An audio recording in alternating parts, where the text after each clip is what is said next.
Yo soy Efraín Solarte, profesor de la Universidad del Valle del Departamento de Física, y hoy voy a empezar un curso especial para amantes de la física y para aquellas personas que tengan curiosidad acerca del tema.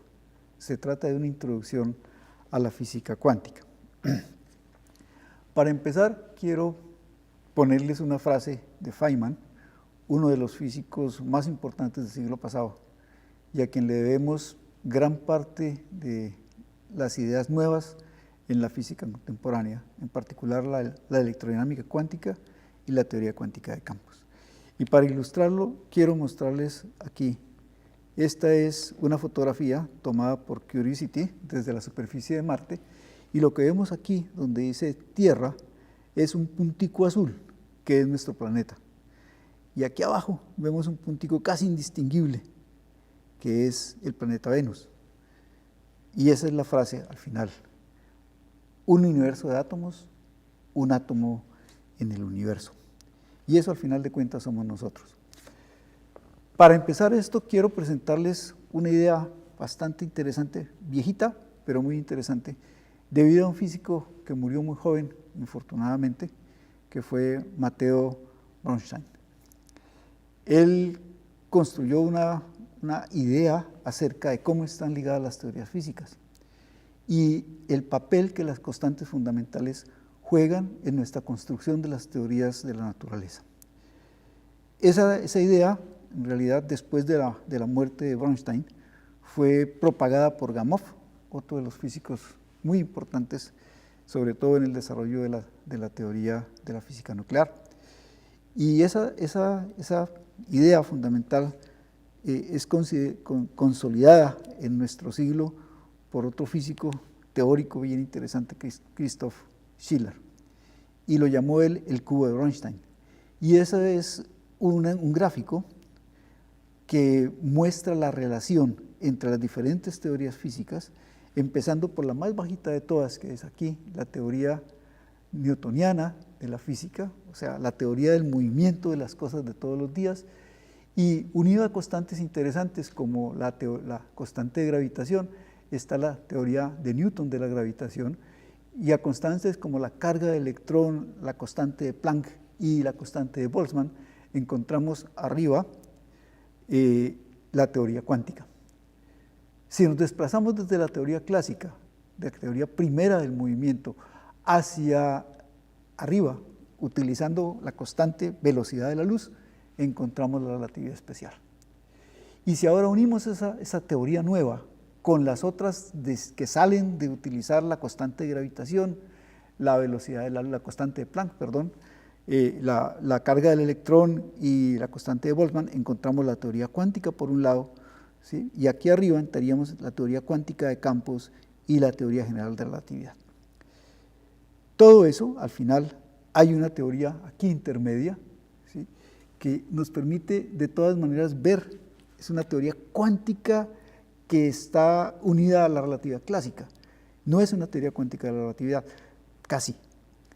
Pero cuando logremos unir todo, vamos a tener una teoría completa de todas las cosas.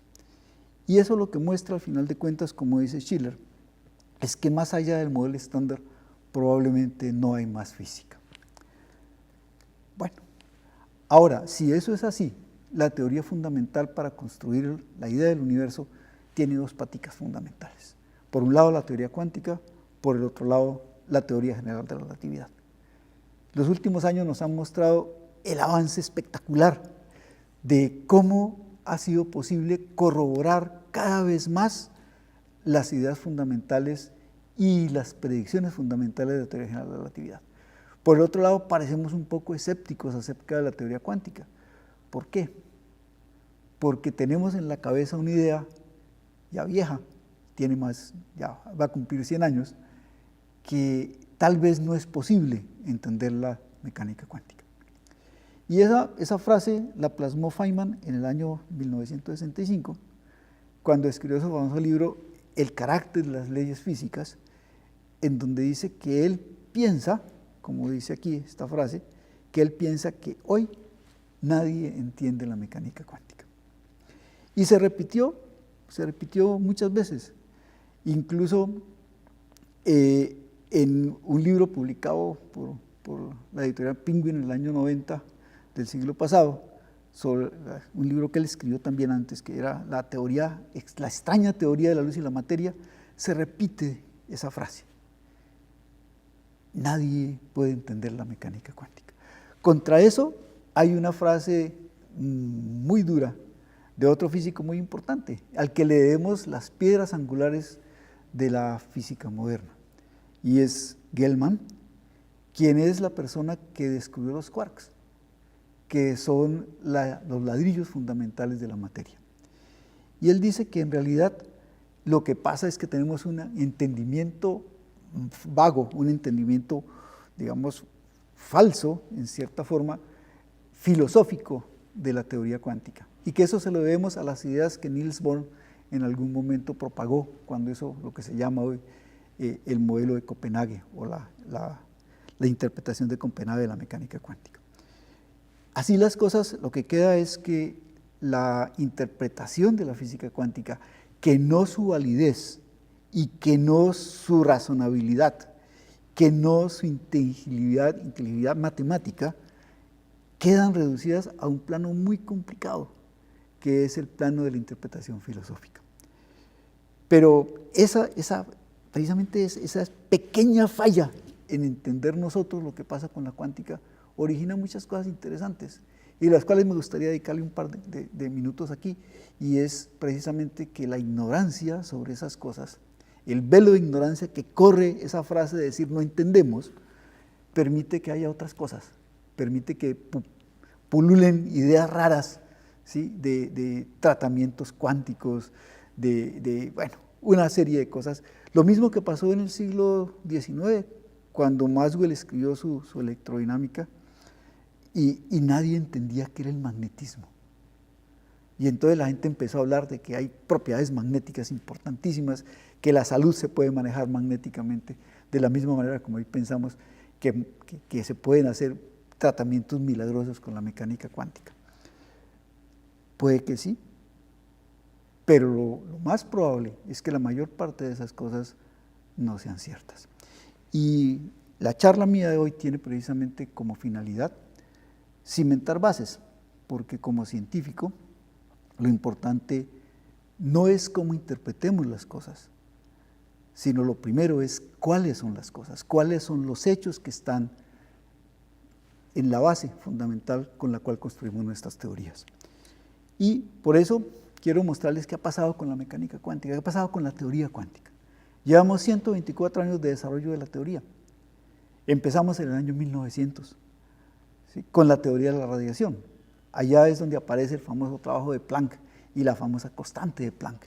Y eso deviene en algo muy importante, que es la teoría de los átomos y las moléculas, o sea, la física atómica y molecular.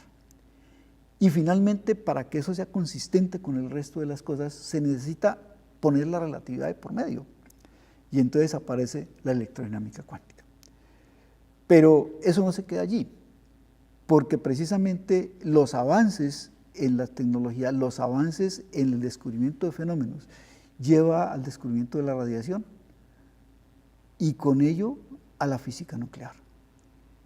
Y la física nuclear, que empieza con las radiaciones, termina al final con la física de partículas, encontrándose con las partículas. Y se hace necesario un modelo para las partículas. Y ese modelo para las partículas tiene que ser un matrimonio feliz, en cierta forma, entre lo que sabemos en la experimentación y lo que podemos construir con la electrodinámica cuántica o su versión general, la teoría cuántica de campos.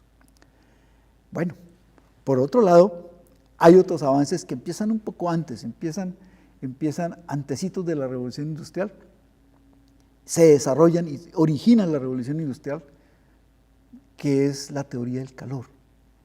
Y ello da origen a la teoría de la física de muchos cuerpos. Y ella se decanta al final, en nuestro siglo, a finales del siglo pasado y en nuestro siglo con mayor fuerza, en la física de los sólidos, la física del estado sólido, que origina básicamente cosas muy interesantes, como la física de los metales, la física de los semiconductores, la física de materiales, Y al final de cuentas se hace necesaria una teoría también para eso, que es la teoría cuántica de sistemas de muchas partículas. Y eso es lo que tenemos hoy. Hoy tenemos unas teorías cuya base fundamental está en la mecánica cuántica, y esa teoría fundamental es la teoría cuántica de campos.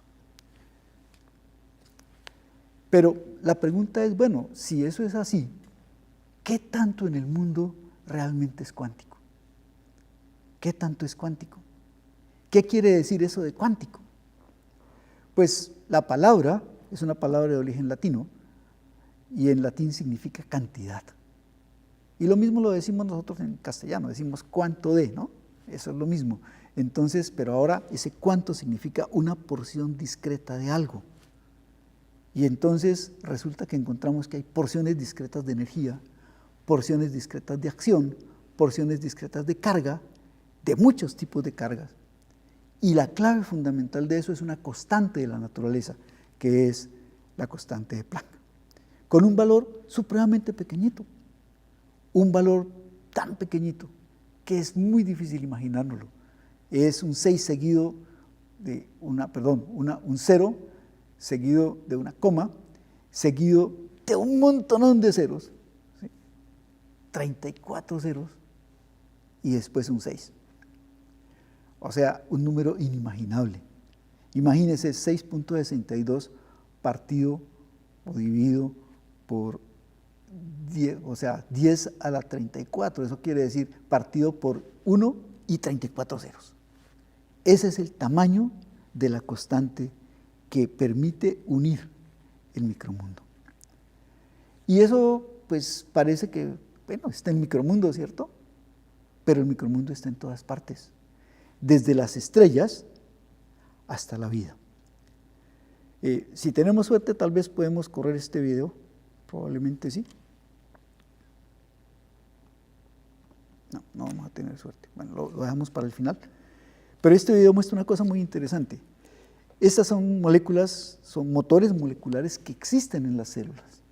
Y esos se encargan del transporte de proteínas, se encargan del transporte de otras moléculas que son fundamentales para el metabolismo celular. Y esas moléculas caminan en las células, caminan dentro de las células por carreteras especiales, podemos pensarlo así, por caminos especiales que son estos tubos que unen al final de cuentas la estructura interna de una célula. Bien interesante. Y eso es un fenómeno eminentemente cuántico. Pero ¿cuáles son las cosas que nos permiten decir que algo es cuántico o no? No es solamente el tamaño, no es solamente que existen porciones discretas, es que hay fenómenos que no podemos visualizar directamente desde nuestra experiencia macroscópica. Por ejemplo, el efecto túnel. El efecto túnel, a ver, todo el mundo entiende que es un túnel, ¿no? Nosotros aquí hemos hablado del túnel de la línea, del túnel de, bueno, hay montones de túneles que estamos construyendo, que quisimos construir en Colombia, precisamente porque tenemos una barrera natural muy interesante entre los valles, entre el mar y los valles de los ríos, y son las cordilleras. Y entonces hacemos túneles para atravesar las cordilleras, para no tener que subir hasta la cima de la montaña. ¿Sí? El túnel permite pasar a través de la montaña. Pero lo interesante del túnel cuántico es que no se hace un hueco en la montaña. Simplemente se pasa al otro lado de la montaña. Y entonces dirán ustedes, ¿pero de cuáles montañas se está hablando? Esas montañas tienen que ver con algo que se llama la energía potencial de interacción entre los sistemas. Y allí hay una cosa interesante que es, por ejemplo, pensemos en dos protones. Los protones, acuérdense ustedes, son las cargas positivas fundamentales que constituyen el núcleo atómico, que tiene protones y neutrones que no tienen carga. Los protones se repelen porque son cargas positivas. ¿Se acuerdan ustedes de lo que aprendieron hace muchísimos años? Cargas positivas, digamos, cargas iguales se repelen, cargas contrarias se atraen. Dos protones son dos cosas positivas, pues ellos se repelen. Y juntarlos va a ser muy difícil. Se requiere mucha energía para juntarlos. Y entonces hay una montaña que se llama la montaña de la barrera repulsiva de Coulomb que es necesario pasar para que un protón caiga en el núcleo atómico. Y lo interesante es que si eso fuera así, nosotros no existiríamos. Si no hubiera efecto túnel, no sería posible que los átomos de hidrógeno se juntaran para producir un átomo de helio. Y sin eso no había estrellas. Y sin estrellas no estaríamos nosotros aquí. Ese es el ciclo protón-protón. No vamos a hacerlo, simplemente quiero que lo miren. Los protones se juntan y producen deuterio, y los protones, entonces el deuterio más otro protón produce tritio, el tritio se junta y produce helio. El helio, al final de cuentas, decae también, puede decaer, el helio 3 decae en partículas alfa y da berilio. Y en esas reacciones siempre sobra energía. Estos números que aparecen aquí son megaelectronvoltios, son las energías que están sobrando. Y esas energías son precisamente las que permiten que las estrellas no colapsen. ¿Por qué? Porque es que la masa de la estrella atrae toda la masa de la estrella hacia el centro de la estrella. ¿Por qué? Por la fuerza gravitacional. Y si no hubiera nada que atajara esa presión, esa compresión, simplemente todo colapsaría, como ocurre, y lo sabemos hoy, en los agujeros negros. Pero las estrellas no se vuelven agujeros negros, ¿por qué? Porque cuando se aplastan tanto los protones unos contra otros, se calientan tanto, su energía es tan grande que pueden pasar la barrera de Coulomb, pueden alcanzar energía suficiente para llegar al sitio donde pueden tunelar. Y entonces se produce esa explosión, digamos, de energía, en donde se libera energía que es capaz ahora de contrarrestar la presión gravitacional y mantener estable la estrella. Eso también nos lleva a la radioactividad, ¿sí? La radioactividad, y la primera, digamos, la más interesante de todas, son las partículas alfa, que son cargas positivas, que salen del núcleo atómico. En el núcleo atómico hay protones y neutrones, ellos se acomodan de tal manera que dos protones y dos neutrones pueden vivir junticos, y ese vivir junticos se llama una partícula alfa, que en última no es otra cosa que un núcleo de helio. Pero esas partículas alfa que están atrapadas pueden tener suficiente energía como para llegar a un punto de esa montaña de energía en donde pueden atravesar por efecto túnel la montaña. Y entonces se producen partículas, o se salen las partículas alfa del núcleo atómico, y eso produce la radioactividad. El estudio de las partículas que salen de los núcleos es lo que da origen, al final de cuentas, a nuestro modelo de cómo está constituida la materia. Y entonces tenemos el modelo donde hay partículas, que llamamos los leptones, que están aquí abajo, y hay partículas más pesadas, que son los quarks, que están aquí arriba, pero tenemos otras muy interesantes, como el neutrino, como los protones, los fotones y los gluones, que permiten establecer aquí, estas de aquí, son los bosones que no tienen masa, y ellos lo que permiten es las interacciones, mientras estos son los compañeros de los leptones, ¿sí? Entonces fíjense, hay un protón con su neutrino electrónico, así como hay un quark down con su quark up, que son uno con el otro, son parejitas. El mundo está hecho de parejitas, es bien interesante.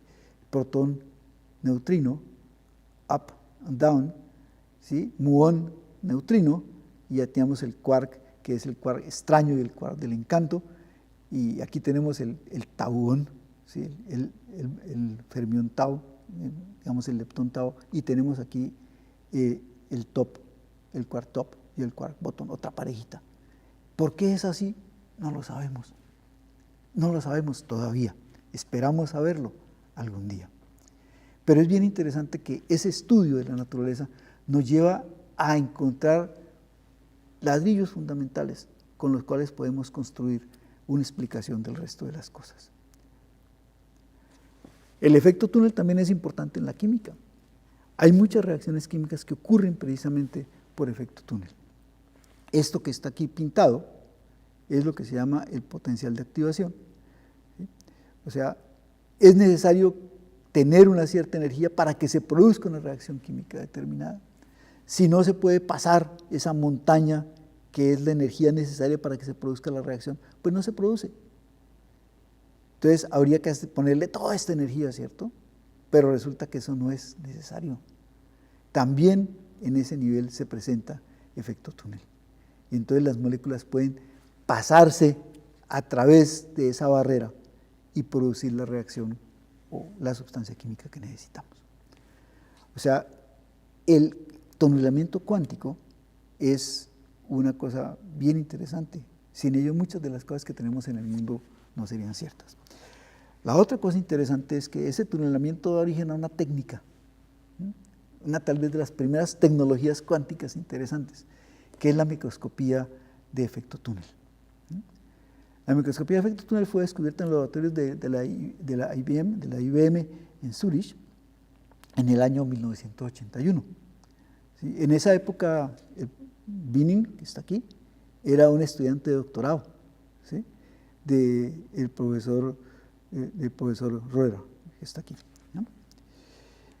Y resulta que ellos encontraron una cosa bien interesante, y es que era posible hacer tunelar los electrones a través de una barrera potencial, y que ese tunelamiento generaba una corriente que traía información de la procedencia de los electrones, de dónde venían ellos.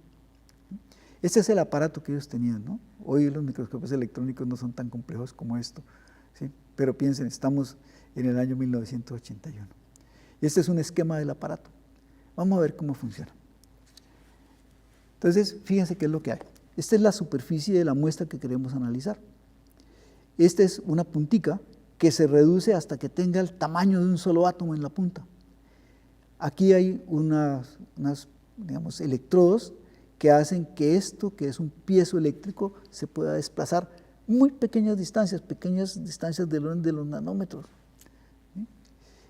Y ahora, como esta punta está muy cerquita de la superficie, hay un potencial entre la superficie y la punta, y entonces pueden electrones arrancarse de la superficie del material y pasar a un sistema de amplificación que al final de cuentas permite producir imágenes. A ver cómo funciona un poquito más en detalle. Aquí está el asunto. Esta es la punta. Una punta del tamaño, al final, el tamaño de un átomo. Esta es la superficie. Entre la punta y la superficie hay una cierta diferencia de potencial, hay un voltaje. Entonces se genera una barrera, ¿sí ven? Se genera una barrera de voltaje, una barrera de potencial, y los electrones que están aquí abajo pueden tunelar esa barrera si logramos deprimir el potencial al otro lado de la punta. Y entonces, cuando ellos tunelean la barrera, tenemos una corriente electrónica aquí a este lado. Es bien interesante porque esa es de los primeros casos raros en los cuales un proceso mecánico cuántico tiene efectos que pueden ser vistos directamente. ¿No? Y eso sirve para varias cosas. Y la primera de ellas, y para mí la más importante de todas, es que nos permite convencernos de que los átomos sí existen. Y esto muestra una digamos, imagen de microscopía de tuneleo tomada en la Universidad de Illinois en el año 2000. Estos son de las primeras cosas interesantes que aparecieron, porque es que esas imágenes son fantásticas. ¿Sí? Esas imágenes muestran, por ejemplo, la superficie de silicio, y estas montañitas que ustedes ven aquí, estas montañitas que se ven aquí, son en realidad sitios donde están localizados átomos. Lo que vemos simplemente es la distribución de electrones alrededor de ese sitio. Y entonces hagamos un recuento de la teoría. Los electrones están alrededor de los núcleos atómicos, y los núcleos atómicos contienen toda la masa y toda la carga de los átomos. Entonces lo que estamos viendo aquí son las posiciones de los átomos. Pero más allá de eso, hay cosas más interesantes. La gente aprendió a hacer algo que se llamaron corrales cuánticos, ¿sí? Entonces fíjense que aquí lo que hay átomos de hierro, son 48 átomos de hierro, colocaditos en círculo sobre una superficie de cobre. El cobre es un metal, y como metal entonces tiene electrones en su superficie, ¿cierto? Y entonces encerramos con un corral de átomos el plasma electrónico que está aquí. Lo que vemos aquí son las ondas de los electrones, y fíjense lo interesante, porque aquí vemos una cosa, vemos sitios donde están átomos, sitios, es una propiedad fundamental, el lugar donde está algo, ¿sí? Y aquí tenemos algo que no puedo localizar, ¿sí? Aquí tengo algo que es una onda estacionaria en el plasma de electrones. La idea fundamental de Binning fue poder tocar los átomos, y en realidad eso es lo que se hace, ¿sí? A escala muy microscópica lo que vemos son los átomos ordenaditos, ¿sí? En la superficie del metal, y tener un dedo para tocar los átomos, y en realidad ese dedo es esa puntica que aparece allí, y esa puntica pues permite hacer muchas cosas. Vamos a hacer un descanso aquí para seguir dentro de unos minutos. Muchas gracias.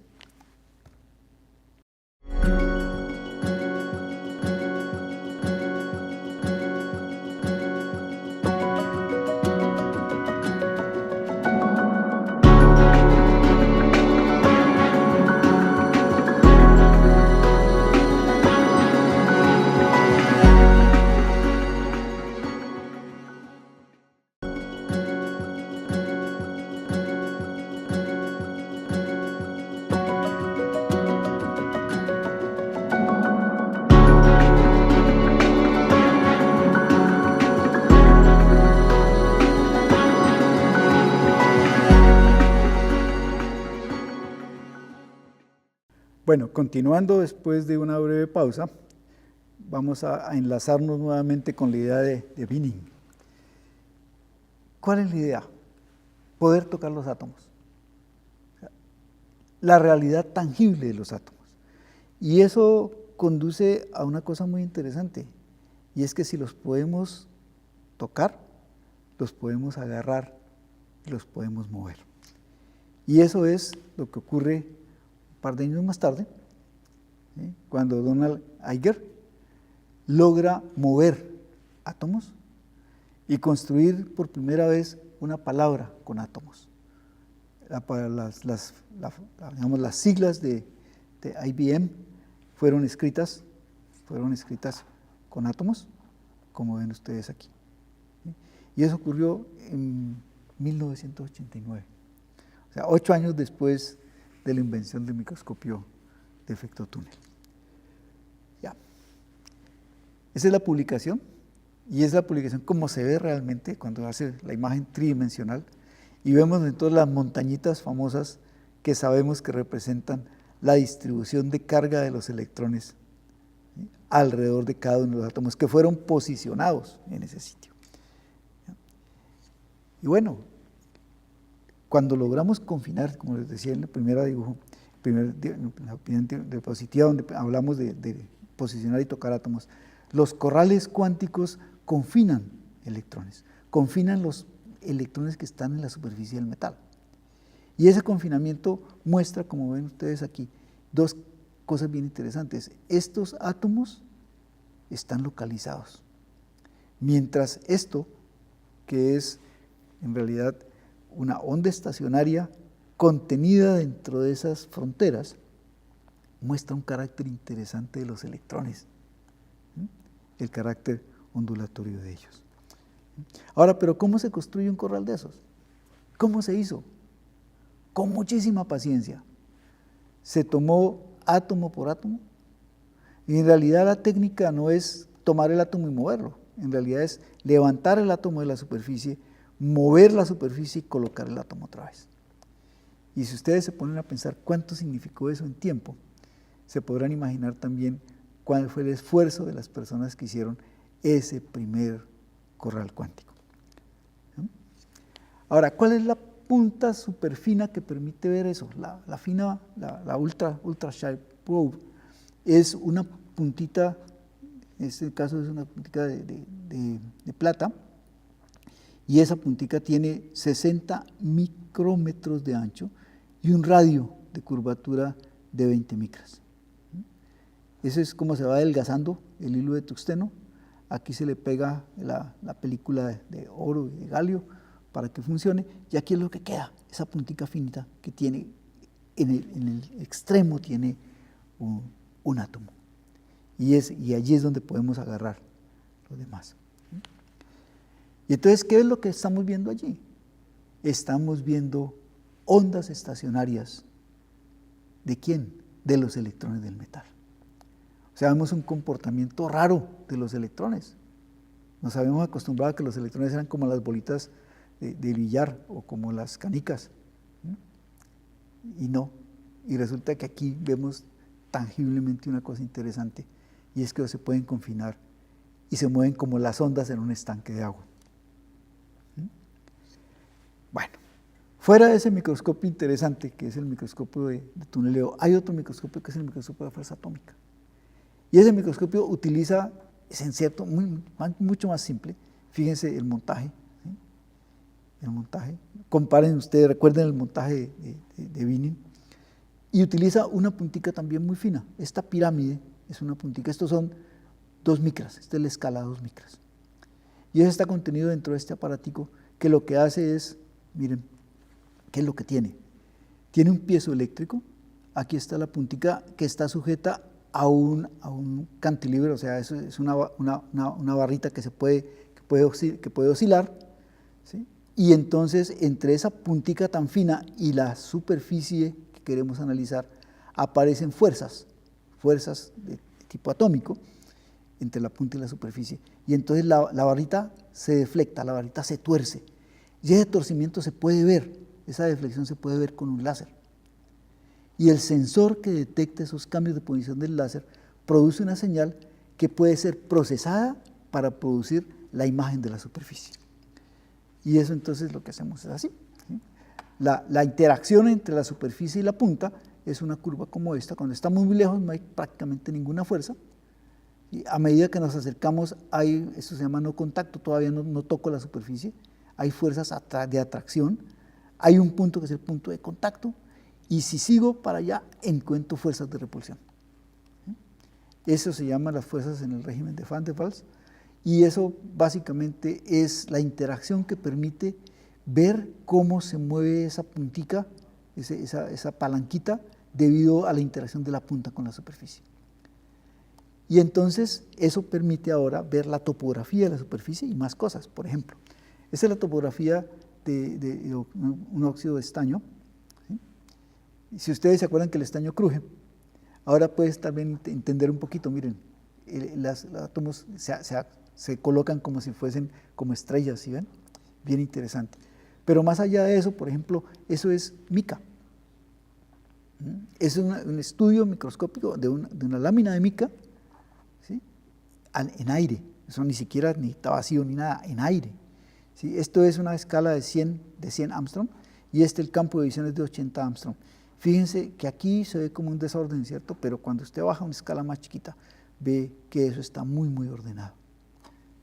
Y eso es una cosa bien interesante. Esa es otra cosa también descubierta con microscopía de fuerza atómica y monitoreada con microscopía de fuerza atómica, que son los metales, vidrios metálicos, metallic glass es el nombre en inglés, que tiene una cosa interesante, son materiales amorfos, pero son metálicos. La característica de un sólido cristalino es que está ordenado. O sea, hay una estructura geométrica, y en esa estructura geométrica los átomos y las moléculas se colocan en sitios específicos. Y entonces hay un orden en el cristal. Cuando no tengo ese orden, hablamos de cosas amorfas, ¿cierto? Y resulta que los metales normalmente son cristales.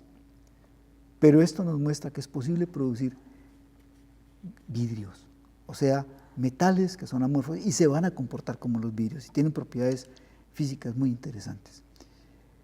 Otra cosa, por ejemplo, polímeros. Este polímero se llama el polímero de la frambuesa. ¿Por qué? Porque el polímero se ordena de tal manera que ustedes, digamos, en una escala grande como de 10 micras, lo ven como ordenadito, ¿cierto? Pero si bajan en la escala de 2 micras, ustedes ven que eso parece una frambuesa. ¿Sí? Esa estructura de los polímeros es bien interesante, y hoy hay un montón de estudios y de cosas que permiten utilizar esos polímeros y ordenarlos Estos son poliestireno, por ejemplo. Esta es una de las primeras imágenes de bolitas, ¿sí?, de poliestireno, que también se ordenan, y se ordenan porque sí, ¿sí?, por las interacciones que existen entre ellas. Esta es una microscopía grande, ¿sí?, esta microscopía más chiquita, esto es SEM, o sea, microscopía es microscopía electrónica, y esta de aquí son AFM, o sea, microscopías de fuerza atómica, donde muestra cómo eso se ordenan en estructuras que son hexagonales, ¿no? En realidad no, el orden es de muy corto alcance, fíjense, solamente aquí ven ustedes estructuras hexagonales, pero ya por acá ya no las ven. ¿Sí? Y es otra propiedad interesante, porque esas moléculas y esas bolitas de poliestireno son fundamentales, por ejemplo, para producir los filtros que se utilizan en medicina para tener cuartos limpios. ¿Sí? Ese microscopio permite otras cosas, permite, por ejemplo, no solamente ver la fuerza directa entre la punta, sino, por ejemplo, cargar la punta electrostáticamente, y entonces ver interacciones electrostáticas. Y esa interacción electrostática pues hace que la punta se deflecte debido a los potenciales que se aplican, y permite ahora mover el material que quiero analizar. La puntica no se mueve el material, y entonces puedo hacer una topografía, un análisis ¿de qué? De las interacciones eléctricas. Y eso es interesante porque permite, por ejemplo, ver una cosa, es cómo se graban los bits en un DVD. Ya los DVD están saliendo del mercado, ¿cierto? Pero era una tecnología interesante. Y esto muestra cómo es digamos, los surcos del DVD. ¿Sí? Y aquí es qué es lo que hace el láser cuando el láser quema el DVD, ¿sí? Produce esas islas, ¿sí?, esas islas de material que precisamente contienen la información digitalizada.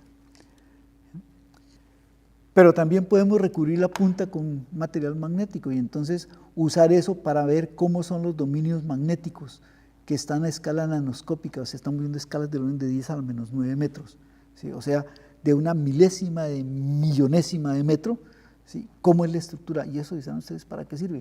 Bueno, todavía tenemos discos duros, ¿no?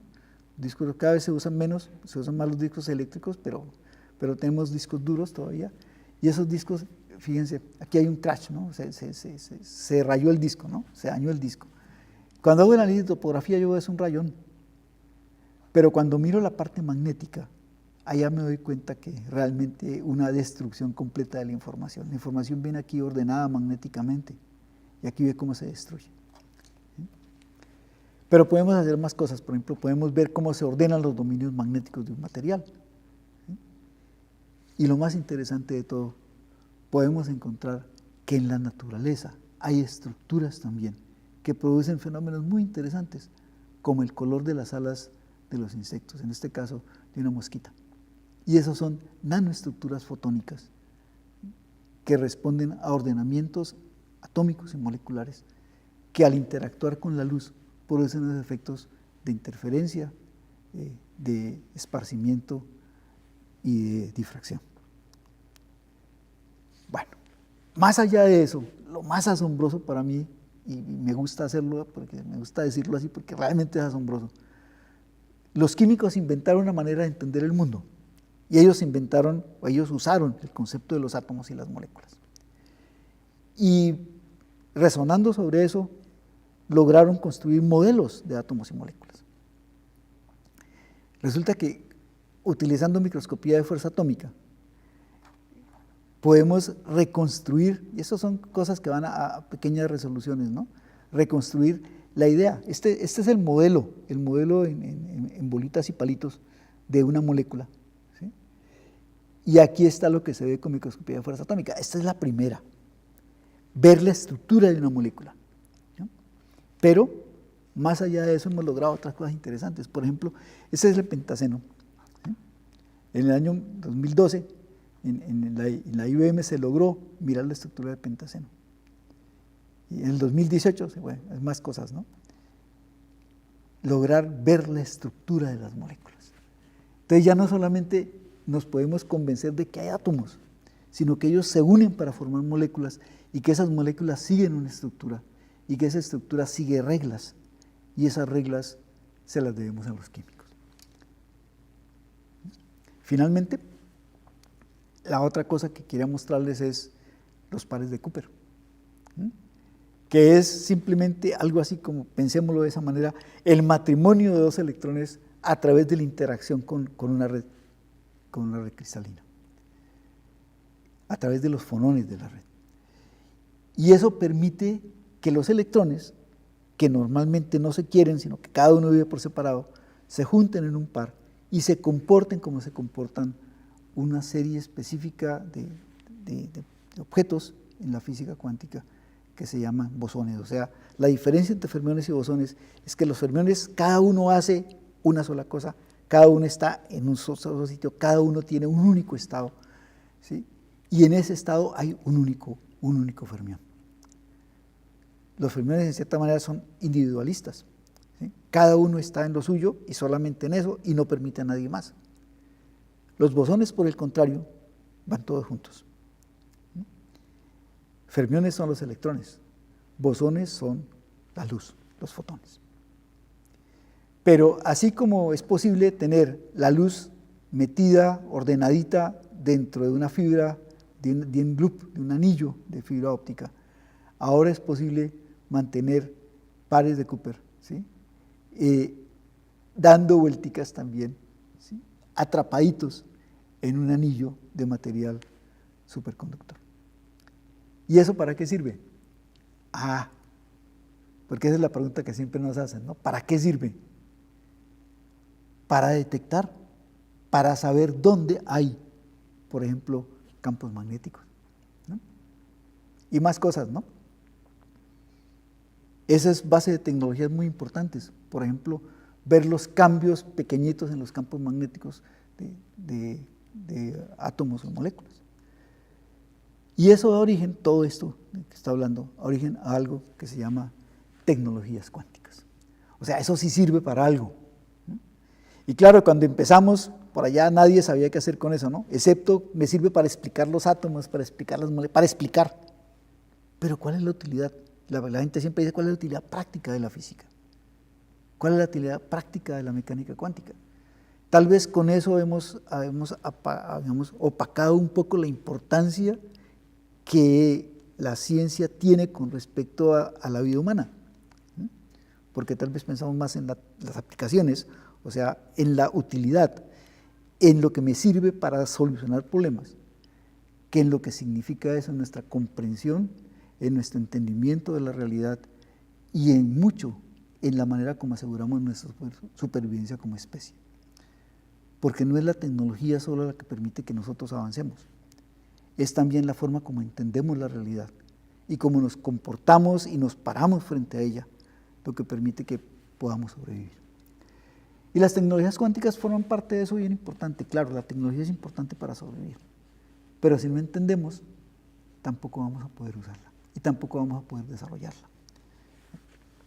Este es un cuadro que muestra a estado del año 2018, hoy estamos mucho más lejos todavía, de cómo evolucionan las tecnologías cuánticas. Al principio no había nada, solo explicaciones, ¿cierto?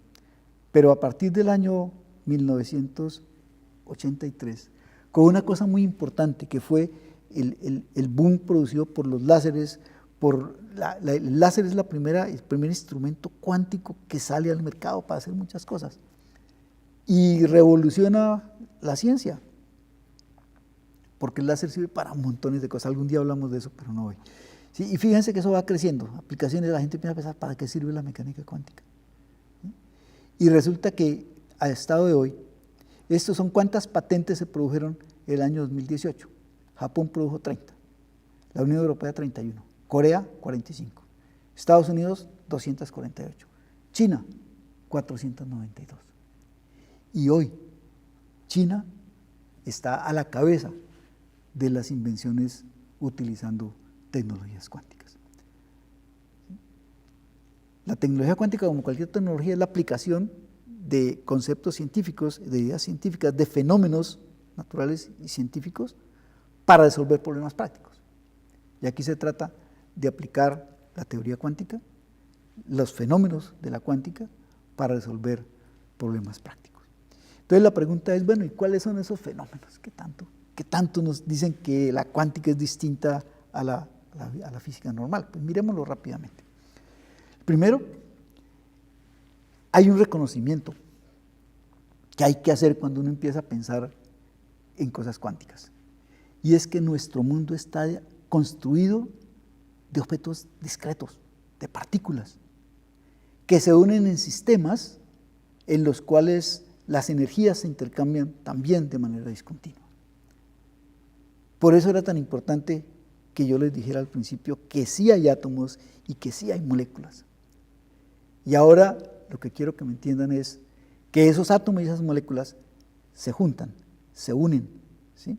Producen sistemas, y en esos sistemas el intercambio de energía es discreto. ¿Y cómo se ve eso? Lo primero es por el color de la luz que ellos emiten, o sea, las longitudes de onda de la luz. Porque la manera como intercambian energía, átomos y moléculas, que son los elementos claves, digamos, básicos de nuestro mundo macroscópico, ¿sí? Es en forma de luz. Y entonces vemos, por ejemplo, los elementos químicos producen una luz que se emite en rayas. El hidrógeno, por ejemplo, emite una raya roja, una raya azul y una raya violeta. El helio tiene más rayas, el litio tiene también más rayas, el oxígeno tiene un montón de rayas. O sea, los átomos intercambian energía emitiendo luz y absorbiendo luz. Pero también lo hacen las moléculas. Estos son los cambios de energía en las moléculas, ¿sí? Este es un espectro de absorción en la molécula de antraceno. Y este es un espectro de rotación de la molécula de ácido clorhídrico. O sea, no solo la molécula como un todo cambia sus estados de energía, sino la misma rotación y vibración de la molécula se hace intercambiando energía de forma discreta. Y ese intercambio en forma discreta, o sea, en pedacitos, en paqueticos de energía, está evidenciado precisamente aquí por la existencia de rayas y aquí por la existencia de picos, ¿sí? De sitios donde hay más energía, ¿sí? Donde la energía existe fundamentalmente en ese pedazo y no en otro.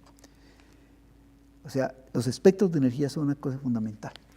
Los rayos X, por ejemplo, los rayos X son rayos emitidos fundamentalmente por cargas que son desaceleradas brutalmente, ¿sí? Ese es el espectro que ustedes ven aquí continuo. Cuando ustedes van a tomarse una radiografía, normalmente lo que hacen es eso.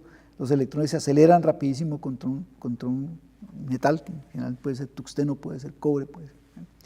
Y ese frenamiento hace que la energía de los electrones se vuelva luz, se transforme en luz. O sea, el material responde, absorbe los electrones y su energía la devuelve en forma de luz. Y eso es, es la emisión de radiación de frenado de los electrones cuando están interactuando con el material. Pero ellos también interactúan con los átomos del material. Y los átomos del material pues tienen electrones que están atrapados muy fuertemente. Y cuando los otros electrones llegan y se estrellan con ellos, o los rayos X producidos por ellos se estrellan con los mismos electrones de los núcleos que están aquí, de los átomos que están en el material. Entonces simplemente se produce aquí una emisión, que fíjense la diferencia, el frenamiento de los electrones es un proceso lento, ellos van llegando, van entrando al metal y van perdiendo energía a medida que entran, ¿cierto? Pero cuando ellos llegan a electrones que están atrapados, los sacan de una. Es un proceso que ocurre en un punto y en un instante y no más. Y el resultado de eso es la emisión de luz de una sola clase, ¿sí? Y por eso vemos aquí estos picos de luz aquí, ¿sí? Que corresponden básicamente a los rayos característicos del material del cual está hecho el ánodo, que es el sitio contra el cual se estrellan los electrones. Listo. Entonces aquí vemos diferentes materiales, diferentes tipos de picos que se producen, de rayos X diferentes, y eso es lo que permite utilizar rayos X para muchas cosas, no solamente para hacer radiografías, ¿no? Entonces, fíjense una cosa interesante. La estructura energética de átomos y de moléculas es una estructura discreta. Hay una estructura discreta de energías. En los átomos es muy simple, ¿no? Son como niveles, como los pisos de un edificio, pero pues no hay ascensor, ¿no? Simplemente me brinco de un piso a otro. No hay no hay escaleras para subir lentamente, ¿no? Es como ascensores instantáneos, podemos pensarlo si usted quiere así. pero tampoco hay cómo devolverme lentamente, no hay escaleras lentamente, no existe nada entre este punto y este. Esas no son representaciones energéticas, no son representaciones de posición. Entonces el sistema absorbe energía y pasa de un estado a uno de mayor energía, y de esos estados de mayor energía devuelve la energía, y para devolverla lo hace en forma de luz. Eso es lo que hace, por ejemplo, el átomo de hidrógeno. El átomo de hidrógeno tiene una emisión en los rayos X, que está aquí, y el ultravioleta y rayos X, que está aquí, y tiene una emisión también en el visible, y otra serie de emisión que está en el infrarrojo. En las moléculas es un poco más complicado porque los electrones de las moléculas constituyen un estado electrónico, que es como un pocito en el cual existe la molécula existe en este pozo o en este pozo. Estas son diferentes configuraciones de los electrones que permiten una estructura molecular determinada, un estado molecular determinado. Y los estados de los electrones ahora aquí son discretos, y dentro de esos estados discretos hay transiciones de un estado a otro. Y eso es lo que explica entonces las curvas que habíamos visto inicialmente. Y finalmente, en los núcleos también ocurre eso. En los núcleos también la radioactividad proviene de transiciones de estados discretos de energía hacia afuera, y entonces se llevan la energía desde un estado discreto, por lo tanto la energía puede ser discreta, y vemos que son piquitos de energía, ¿sí? Pero había una cosa interesante, y es que, ¿qué pasaba cuando se producían rayos beta, o sea, electrones? No se veía un espectro discreto, se ve un espectro continuo. Y de esa diferencia entre no ver cosas discretas cuando sabíamos que hay estados discretos dentro del núcleo, a pasar a ver cosas continuas, es lo que hace que la gente piense que hay algo más porque esto no cuadra. Y ese algo más lo que hace es permitirnos encontrar un nuevo objeto. Y eso me sirve para mostrarles que el avance en la física, en la comprensión del micromundo, es precisamente así, es comparar unas cosas con otras que ya teníamos. Y cuando encontramos que hay cosas que no cuadran, empezamos a buscar qué es lo que no cuadra. Y eso nos permite hacer nuevos descubrimientos, nuevas predicciones y por lo tanto también nuevas teorías. Y así construimos física. Así construimos la física de las partes más elementales del universo. Lo dejamos para la próxima. En la próxima charla vamos a hablar de las propiedades de los objetos cuánticos. Hasta ahora hemos visto los fenómenos. Ahora vamos a ver qué propiedades tienen ellos. Les agradezco y ha sido un gusto estar con ustedes.